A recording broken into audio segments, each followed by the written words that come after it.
السلام علیکم ورحمۃ اللہ وبرکاتہ.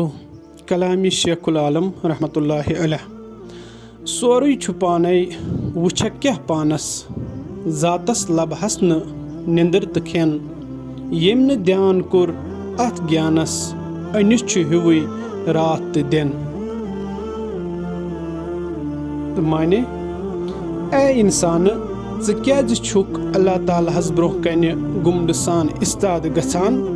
کیٛاہ ژےٚ چھے نا خبر ییٚمہِ کایناتُک تہٕ چون خٲلق تہٕ مٲلِک چھُ بس اکھ خۄدا یس نہٕ زانٛہہ نِندٕر چھِ یِوان تہٕ نہ چھُ کھٮ۪ن چٮ۪نُک محتاج. بس یُس اکھ ہتہِ اللہ تعالیٰ سٕنٛدِس کُنہِ رستہٕ بے نیٲزی زٲنِتھ ہیوٚک نہٕ سُہ چھُ تٔسۍ أنۍ سٕنٛدۍ پٲٹھۍ یس کیُتھ دۄہ راتھ کُنُے چھُ. مےٚ چھُ وۄمید کہِ تُہۍ ٲسِو یہِ چینل پسنٛد کران. سبسکرایب تہِ کٔرِو، فیس بُک پیجس پٮ۪ٹھ کٔرِو فالو.